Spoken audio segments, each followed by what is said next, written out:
I love you guys. I love you. I love you, so love me. Okay, guys. Hey, welcome to Rock Your Best Vocals, where your best keeps getting better. Okay, this is going to be a little bit different of a video because I'm going to just get super real on here. We'll kind of tell you a little bit more of my background, so feel free to click off, go, I just want to watch a how-to video. Go watch one of those, okay? But this is more me connecting with you, mano y mano, and letting you know a little bit more about my coaching style and why I'm different. So, all that said, why am I different? Okay, so I'm a different vocal coach because I'm what I'm called like a reluctant vocal coach. Number one, I never wanted to really teach anybody vocals. What I wanted to do is I wanted to be a rock star. I wanted to learn how to sing as good as I can and perform for like millions of people. And my why was because I grew up seeing Kiss and stuff like that, and Motley Crue and a lot of this kind of really rock stuff, but the debauched side of it. So I was a little bit of a bad boy kid. Okay, I'm going to confess that. I was a bad kid growing up. But not a bad kid, but I got into a lot of trouble. And I was quite gravitating towards trouble because that's what all of my idols, Motley Crue, all those guys were into, drinking Jack Daniels on stage. I was like, oh, so cool, rock and roll. Wow, that's what I want to do. Okay, so and the women and the blah, blah, blah, and all the motorcycles and all that stuff. So that's what gravitated me towards rock and roll, okay? And I was rebellious against school. So I was not really good as a student. The only thing I wanted to do was music. I joined choir, and she was like, you're a baritone, and you can't sing higher. You can't sing Queensryche, so don't even try. And I was like, what, man? No, I was like, I want to. Listen, I can sing that. She's like, no, it doesn't sound right. I was like, okay, well, fair enough. It probably did sound pretty crappy at the time, but I learned because that's what I wanted to do. That was my goal. So part of that, okay, so that also drove me to another one of my passions in life, okay, which is success, okay, and self-help. Because when I grew up in a very rough home, okay, so it was alcoholic father. So a lot of this is confession stuff, confession time. You can feel free to switch off at any time or comment below, same here, or Jim, I don't want to hear this crap anymore. Do it, whatever. Because I've been through all the hate, and if you want to be hate, I'm presuming you're not going to hate on someone's life story because that's just mean, isn't it? Okay, you're not a mean person, so you're not going to write that comment if you're thinking about it. Anyway, but it doesn't matter. If you do, you want to get something out. That sometimes people just when they're typing mean stuff. So just so you guys know, if you ever get hate on anything, it's usually that person projecting what they feel down into the comments. So I always understand that and bless the person and just move on. Just ignore it. It's not about me. What they're writing is about them. Okay, so that kind of talks about the other thing that is big in my life. Because of all that trouble, I gravitated towards self-help stuff and how to succeed, because I grew up in a fairly poor, now we weren't poor, but as far as the group that I grew up in, I was the poorest guy, okay?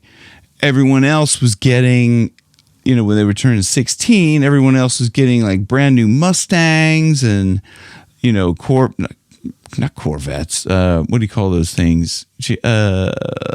Camaros, all this stuff. Mustangs, Camaros, all this stuff.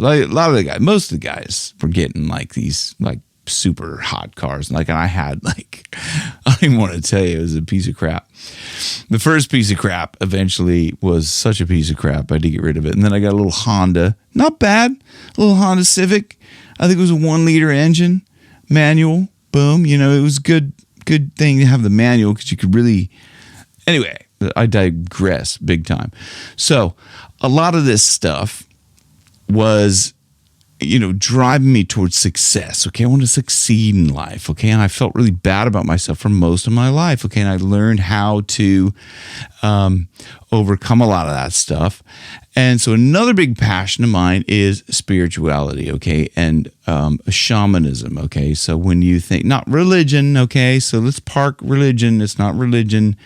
It's spirituality. Okay, and a lot of things that I'm learning, especially recently in the last couple of years, I'm bringing into, like, so this includes manifestation, spirituality, quantum physics, a lot of these things that I am learning, am starting to understand, and I want to share them, not with you particularly here, but it's stuff that I help with my teaching because it helps the students, okay? And that's why I put together a confidence course, which, if you guys, click on a link down below, I'm sure there'll be something down there below, but you can find it. I'm going to be running that every so often, but because it's so intense in a kind of a group setting, it's not going to be continuously run. So it's going to open for a little while with a group and then open another. Okay, so the reason why that is, like, I really like to connect and help people to learn a lot of the things that I have learned in order to get more confidence and really succeed in life. Okay, so there's so much that I can help and teach that's way above just the singing stuff that helped me. And that's what makes me a different vocal coach. A reluctant vocal coach. Why was I reluctant? Because I just wanted to rock and I wanted to be the best rock singer on stage. So that meant I'm not going to go around and teach people my secrets, the things that I learned, okay? But I realized after a while I would go and see other singers, and it was starting to get to me because I would see other singers that were really good singers, but they weren't good performers. They weren't talking to the crowd, and they weren't, like, putting on a show, okay? And I was all about the show, grew up watching Kiss and, like, all these incredible bands, like, really good performers. And I realized, like, the performance of it is something that is so vital. That's why people pay so much to go see rock concerts, okay? Because you could listen to the album over and over and over again, but why do people go see them live? Because usually it doesn't sound anything like as good as the album, okay? Because there are quite a lot of mistakes with the band, and the singer could be goofing up, and this is a classic key example, okay? Chris Cornell, one of the greatest voices of all time, one of my favorite. Now, I would never, ever, diss him, but there were a lot of nights I've heard people say, Chris, he wasn't so good on the night. Oh, well, he's really, and there are recordings, out, on YouTube. You can hear him where he's, he's not just like the record, but that makes it so much more. That's, I think, why people like to go see live concerts, because it's not perfect, okay? So that's another thing about me. I'm going to start being, less censored. I'm going to stop cutting down so much. You can fast forward through the boring bits or whatever, just click off or whatever. I'm going to censor less, because the more I try to censor myself, the less I am me, okay? So when I go up and perform live in front of, loads and loads of people, it could be thousands of people, hundreds of people, it could be tens of people, who knows, depending on the size of the venue. It doesn't matter. I'm still putting all of me into it, and I can connect with the people one-on-one. It's a lot. I'm a lot more kind of, let's say, or a lot less reserved then, okay? And I'm going to try to really, really start being that for you, because I think I owe it to you guys, the people that have followed me. I really appreciate that. The people that have subscribed, because it's really starting to grow, and I appreciate that so much, because there's people, I appreciate each and every one of you, and the comments that you guys leave. I swear, sometimes I get nice comments and it makes me want to cry. Okay. So coming up to that point there is another thing that when I decided that I wanted to teach, it was because I would see performers that weren't performing to the best of their abilities. And I was like, I want to help these guys. Okay. So it could be vocally, they weren't performing to their full abilities. I know what they're doing wrong. I can help them, but I wasn't doing it. I didn't want to share my secrets, okay? And the other thing, performing so the crowd is more entertained, because everybody knows if you go watch some entertainers that are uncomfortable in front of the crowd, it makes the crowd uncomfortable, okay? So I got uncomfortable watching these people who they weren't performing at the top of their game, and I was like, I want to help these people. So it started to change. And then when I was kind of thinking about this, I actually thought of one of my teachers in high school. And now I was failing high school super bad. And I dropped out. So I dropped out and I went back and did a GED. Those of you in the States know graduation equivalent diploma, which it was super easy. You know, you could go back in and you could drop out. But guess when I dropped out? Midway through the senior year. Crazy, I know. It was like I was almost done, but I had so much work built up because they're like, you got to get these credits, blah, blah, blah.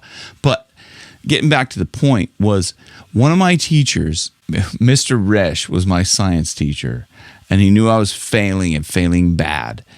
And he came to me and he said, you're not doing so well. I tell you what, I will stay my lunch hour and I'll sit with you. You sacrifice your lunch, I'll sacrifice my lunch hour, and I'll work with you to get the grade that you need to get through this. And at the time, I really, really appreciated that. But it wasn't until much later that I really, really, really appreciated what he was doing. He was sacrificing his lunch hour every day. He didn't have to do that.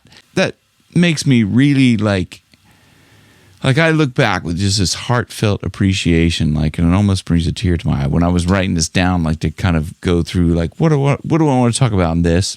I was starting to feel kind of tearing up because it was that dude sacrificed for me. Why? He didn't have to, because he wanted to help me. And that's what I want to do, is help you guys and help anybody that wants to learn to sing and perform and learn also some of the self-help stuff that's helped me, because that's what I want to do. The more I learn about that, the more I can help other people. So that's what really makes me a different vocal coach than any of the others. I'm a reluctant vocal coach, and I'm more of a vocal mentor because I've walked the path that you guys are walking. I've tripped over every stone. I've fallen on my face. I've scraped my face against the gravel as I'm falling down that pitfall. I've bled from the throat singing incorrectly, lost my voice many times singing incorrectly.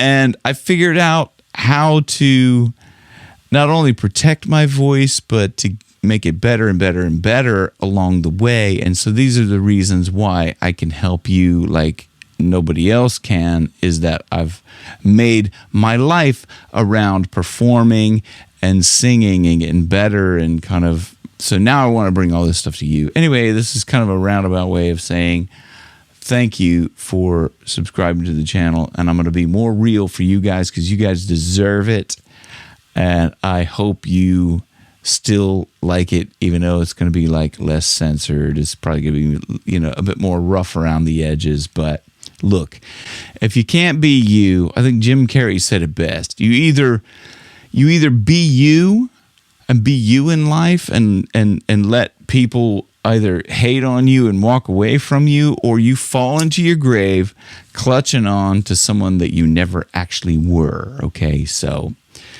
I'm just going to be me. And I hope you guys still like and subscribe to me because I love you guys. I love you. I love you, so love me. And we're going to rock together. Rock your best vocals where your best keeps getting better. Thanks for listening to me ramble on. Thank you. Bye.